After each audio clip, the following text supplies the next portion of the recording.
Hello everyone and welcome back to my channel. If you're new here, my name is Ivo and I create painting videos.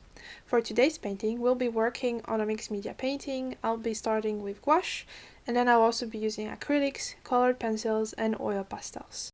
I'll be using this gouache palette. I'm not going to clean it because gouache reactivates with water, which makes it easy to reuse without wasting paint. Plus, the leftover colors that I'm going to mixing are slightly muted, so it can help sort of muddy the colors to give more of a natural look that I will be hoping to go for in this painting.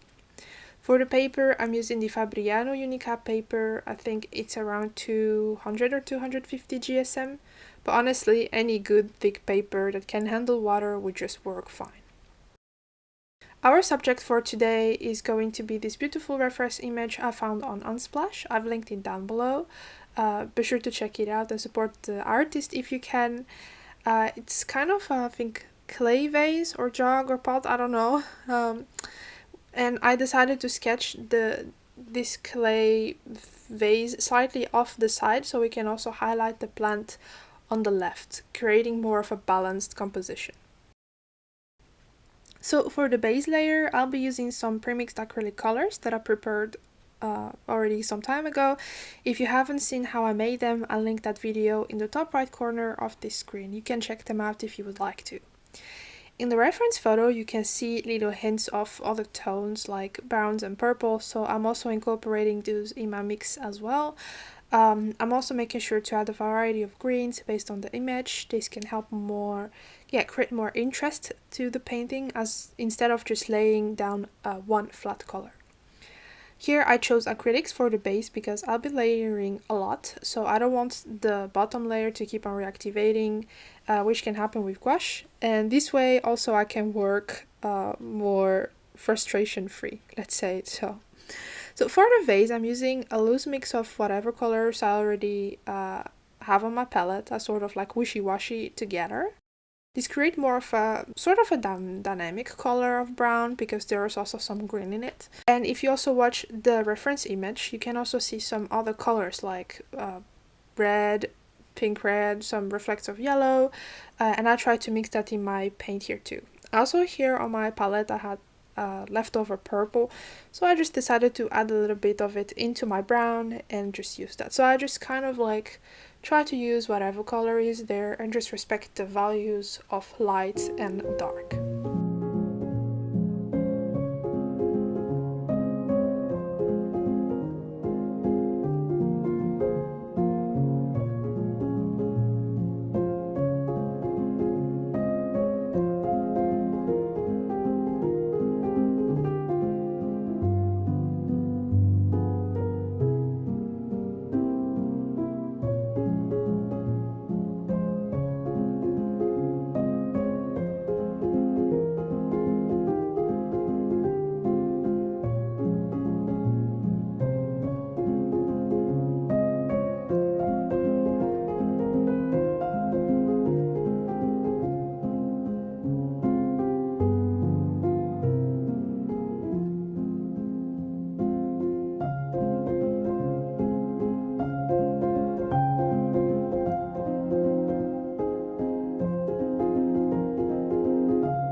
For the next steps, I've already gone in with gouache to paint most of the leaves and other details.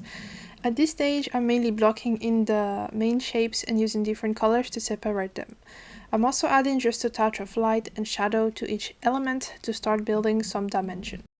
I'm not too focused on making everything perfect right now because later I'll still refine the painting with colored pencils and oil pastels, because those will actually help add more detail and texture to this painting. But for now, it's really just about getting all the shapes in place and setting up a good foundation for the next layers.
For the final step, I'm using colored pencils to add super fine details and a few highlights or a few other colors into my painting, and then after that I use oil pastels. These oil pastels are great for bolder colors since they're quite opaque, and they're also perfect for layering on top without like adding multiple coats of gouache, because some of my light colored gouache are not super opaque. And if I use the wrong color or I did a mistake, I can just scrap the oil pastel off with a palette knife, and then I can just repaint over it with the oil pastels. Now, sometimes I like to add some sort of little fairy dust sparkles into my painting. They're super small, so they're difficult to achieve with those chunky oil pastels, and that's where I like to use some acrylic markers. Alright, and that's it for this painting. I really hope you enjoyed the process and maybe even painted along with me. Thank you so much for staying until the end, and thank you for supporting my channel. It means a lot to me. And I'll see you again next week in my next video. Take care and bye bye!